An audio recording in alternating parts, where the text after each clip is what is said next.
The Open Window by H. Munro, or as he is otherwise known, Saki, is a short story that is very lighthearted. You might even say whimsical, but it does have very dark subtext. Or does it? No, it does. It's really just a no, very dark. But, it's just kind of a laugh and a good time. No, very, very dark. Welcome to Strip Cover Lit, where very dark, by the way. Very dark. We'll get there. Welcome to Strip Cover Lit, where literature lives.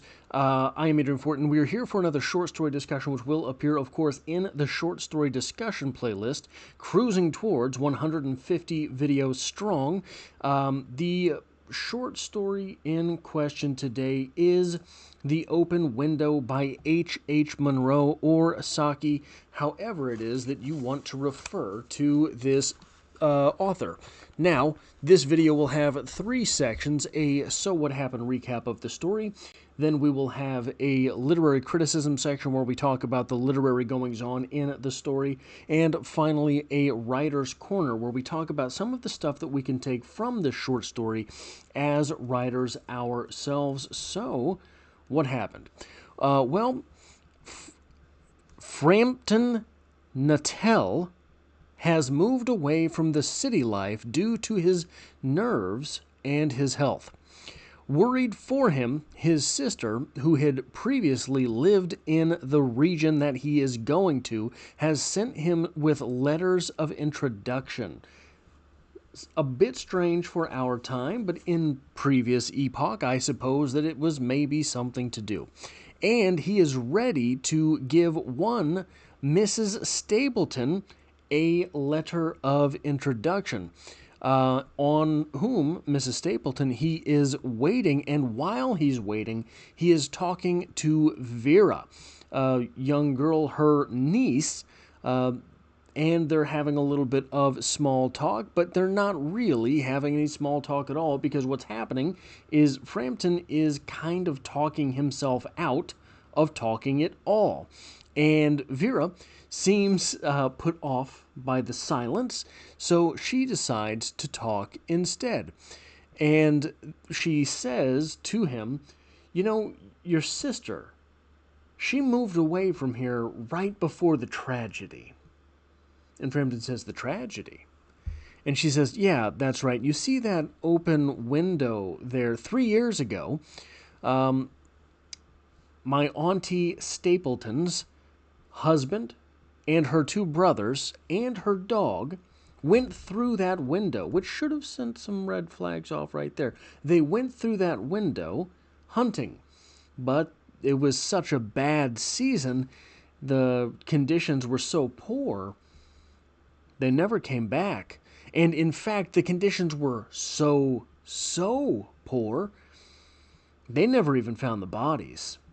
And so, half probably out of superstition and half out of just having an open heart, a heart that is too weak to take the loss, we keep that window open so if my uncles and whatnot come back, and the dog, don't forget the dog, if they come back, they'll be able to walk right through the same window through which they had left. Shortly thereafter, Mrs. Stapleton presents herself, and she's preparing for the men to come back. And it's sort of a heartfelt moment, right?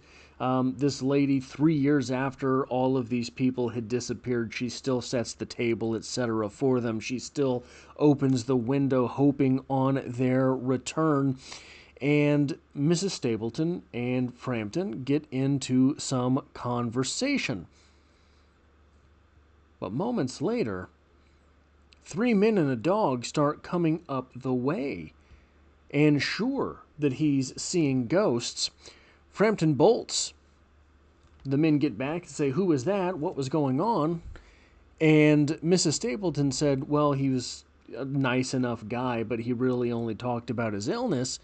And, what's going on here, they say. And Vera says he was probably afraid of the dog. It turns out that when he was on the shores of the Ganges a little while ago, he was chased down by a pack of dogs, and was a really bad time for him. So that is what happens in this short story. Now, of course, what we come to understand is that Vera was lying about the disappearance of the men in the family.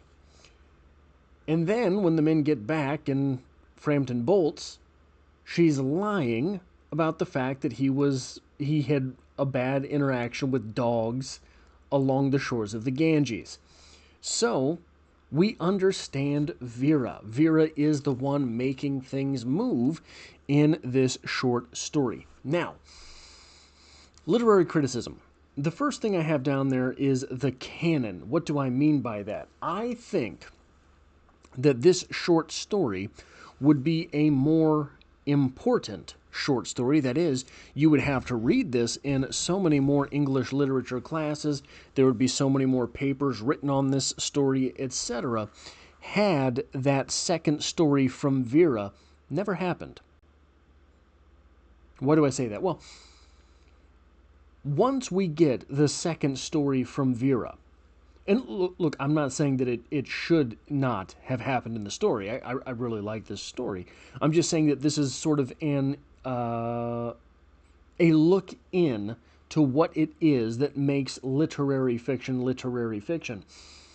Without that second story from Vera, we have a lot of possibilities on the table.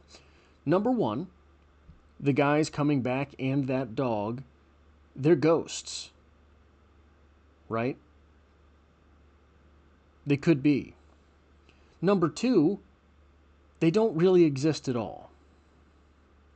Which is to say that all of a sudden, okay, so this is going to jump forward a little bit in the video, but it's possible that there's two main characters here, either or. Not two main characters, the short story's too short for two real main characters. But in this short story, you have Frampton, who leads things off. You have Vera, who owns the short story. But what we would have there is the possibility that all of a sudden Mrs. Why am I blanking on her name? Mrs. Sappleton? Why am I blanking on her name? Mrs. Sappleton has come back, has come into the story. Why do I feel like I have that written down wrong? So once she comes in there, if all of a sudden we do not have the... I apologize for this. It's going to drive me crazy if I don't get it figured out. I feel like I wrote that down wrong. Sappleton. No, that's right. Once she comes in, if they're not real, then we are ending this short story with Mrs. Sappleton owning the short story. Meaning that if they're not real, we're seeing the world through her eyes. So she is living her whole life as if they're coming back. She still sets things up as if they're coming back. She still leaves the window open as if they're coming back. And then at the end of the story, we would even see them coming back, which would be powerful, right? That would be a powerful ending to a short story, should that have been the interpretation. But the third interpretation is the one that's true, which is that Vera is just a stone-cold liar. So if we cut off where Frampton runs out, if we cut off the second story from Vera, there's a whole world of literary possibility here that is preempted, post-empted, by the fact that Vera tells that second story. So I do think that if this were short, that second story from Vera, it would be much more often required reading. Because right now, if you're not willing to do the digging, it's just sort of a cutesy story, right? It's about a young girl who lies a lot. The second thing here, which is a nice addition from Munro, is this. Vera. Vera, in Latin, means true. Vera, was it Vera Veritas, Veritas Vera, which is the true truth. The name means truth. So we have her here as an absolute and abject compulsive liar, which you can obviously tell because she is named Truth. The third thing is this: why lie? Here's where it gets dark. Okay, so you have a girl here that is not just telling a fib. She outright lies, and then the moment that something is called into question, she lies again. And she lies without hesitation, which is to say not only that she's not thinking about the consequences were her lies figured out, but she doesn't miss a beat when she's doing it. Now, this seems like a compulsive liar, not a girl just making up stories, whatever. Compulsive liars are often wrought from two different situations. This is where things get dark. Number one, a compulsive liar is sometimes a result of low self-esteem and not getting attention. And so they feel as if their low self-esteem and need for attention means they have to lie in order and confabulate in order and just straight make up in order to get attention. No one's going to pay attention to me in the stories that I tell unless they're a little bit too extreme. No one's going to pay attention to me unless I can explain everything that happens. A lot of compulsive liars really aren't, they're explainers. They're compulsive explainers. And that's, that's BS, right? That's how you refer to it as BS, but it's a compulsive liar. They want validation through the fact that they can explain anything. And the second way that you get a compulsive liar is too much attention. And it's the wrong attention, right? I think you understand what I'm saying. It's difficult to say some of these things on YouTube, but you understand. The wrong attention. So now we are sort of boxed into trying to interpret which one of these compulsive liars is Vera. Why is she telling these lies? Does she have too little attention, or does she have too much of the wrong attention, bad attention? I hope you understand what I'm saying there. That latter case there, the bad attention, too much attention, it is tempting to ask the question if that is the case for Vera, because she lives with 3 male relatives, and that's an unusual setup. Seems to live with, right? We don't have the whole story, but she seems to live here with her aunt. We have, this situation, this glimpse into her life. And look, one of those guys might be her father, because it's her aunt's husband and brothers. So that's a possibility. But the living situation, if it is with 3 male family members, and you've got this personality quirk, you are sort of venturing down that's an interpretation to be had there. I'm not sure it's the right one. Why am I not sure it's the right one? Well, who do we have mentioned in this short story? We have her aunt, Miss Sappleton, which I think I said Stapleton earlier in the video. I apologize for that. And then we have Sappleton's husband and her brothers. So we have an aunt, maybe a father, and a couple of uncles. Where is her mom? So the sort of, if you ask me, the most likely explanation for why is this girl a compulsive liar is this. Something happened to mom. Now she's got to live with auntie. Aunt doesn't like her. Aunt has other stuff to do. Aunt lives with 3 men. She's got a lot of housekeeping to do. Probably a very strict upbringing for Vera. Maybe she lies to get that attention where she is only getting direction. That would be that. I think that is a very solid interpretation for this short story. Now, as far as the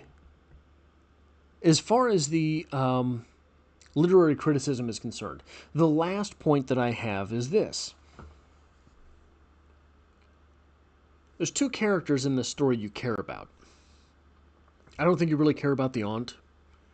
Once the men come back and you realize that she's just living her life, okay, she's a boring character. She's not the sympathetic character which we were setting her up to be. So the 2 characters that you care about are Frampton and Vera. Both of them are in this short story because of mental health issues. Frampton is leaving because he appears to have some sort of social anxiety. And that has made him need to leave the way that he was living and move out to the country. And then you have Vera, who appears to be a compulsive liar. So you have the 2 characters. So this is so this is my first reading of anything by H. Munro. The interesting thing here is, because I don't know anything else about his canon, you look at someone like Bukowski, and Bukowski always wrote about the wretches of life. Are those people with mental health issues? You look at someone like Chuck Palahniuk. Chuck Palahniuk picks some very, very strange characters to write about. Are those characters with mental health issues? Right? I mean, you look at Fight Club, for example, and you're looking at someone that's split personality-ish, right? Not a diagnosis type thing, but what would you say? Sort of by common parlance, that's what someone would say. A split personality. Spoilers. Are these the only individuals worth writing about? Think about the most boring stories you've ever read. A lot of the stuff you probably had to read in college. Those people seem pretty well adjusted. Who cares about their stories? So, for example, F. Scott Fitzgerald. A lot of people that are pretty well adjusted, they're just kind of egotistical. Maybe narcissists. But I don't think really they go to that extreme. I think they're really just careless with other people's lives. F. Scott Fitzgerald is super boring, man. Super boring. Are people... So, part of literature, when you look at it from the grandiose scale, part of literature is setting forth stories that helps us interpret the world. Well, the only real thing, I mean, you see this in outlining stories. There's got to be a struggle. There's got to be something to overcome. How often in literature is that something to overcome? Someone's own personality. I think that's an interesting question to ask. Now, that might have been a better point for the next portion of the video, but we're just going to blend right into it. The second portion of the video is the writer's corner portion. What can we take from this short story as writers ourselves? Do you want characterization? Because this is it. This is it. You know Vera. You know Vera from a 3-ish page short story in which you do not get, I don't believe, you do not get a shred of description about her. You get her age, but it's, who cares? It's an age. You can know certain things about her from her age, but you can't visualize her. Not really. You can't understand her. Not really. Here, you have basically 2 conversations with a character. You know Vera. That is a great way to build a character.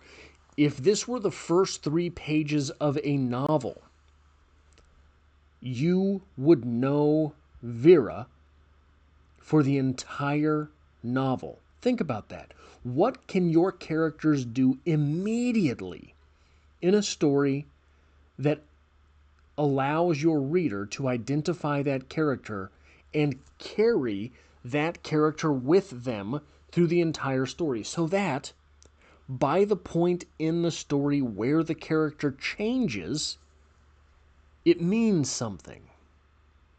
Your audience has to understand and know that character for the change through which that character goes to make any sense, to mean anything to them, and to be something worth taking as a reader. One of the very good examples of this is from cinema, and it's The Dark Knight. You open that movie, spoilers. Can you believe that movie is nearly 20 years old? I cannot. I'm very old. In that movie, we start with a bank heist. Everybody's masked. Everybody's talking about the Joker. Everybody's saying what a jerk he is, what a joke he is, all this stuff. And it turns out one of the guys in the mask is the Joker. So he's wearing a mask on top of face paint, which plays into how he has so many stories about, you know how I got these scars, right? Because he's just got personalities on top of personalities bundled together there. But you also get how conniving he is. And you also get how ruthless he is. And you also get the stakes of the games he is playing. And you also get the boogeyman effect because they're all talking about him. You know why they call him the Joker, right? Right. All of these things that they're saying about the Joker. Then you get on top of that the fact that he's there while they're saying it, and he just doesn't care. So you have all of these things that tell you who that character is, very opening of the movie. That's kind of how this short story is, or how it would serve if this expanded out into a novel. Now, the last thing that I want to talk about here, from a writer's perspective,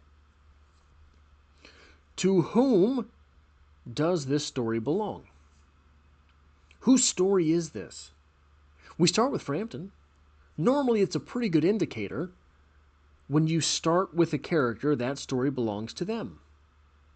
And maybe it does because he's the only one who changes here, right? So he had set out on a mission. I'm going to move to this place. And we assume by the end of the story, he has failed. Because he has jetted out on this meeting. Is he going to be able to stay in this small town? Hard to say. So we can assume still by the end that it belongs to Frampton. It was his journey. He started the story. He changes by the end of it. Those are 3 good things, 3 good rods by which to measure to whom a story belongs. But you remember Vera. This is, again, very easy to draw the parallel between this short story and The Dark Knight. That's a Batman movie. It's Batman's story. He changes along the way. All of the plot points have to do with things which Batman will have to deal. But that movie belongs to the Joker. Everybody comes away from that movie talking about the Joker. For 20 years now, people have talked about the Joker from that movie.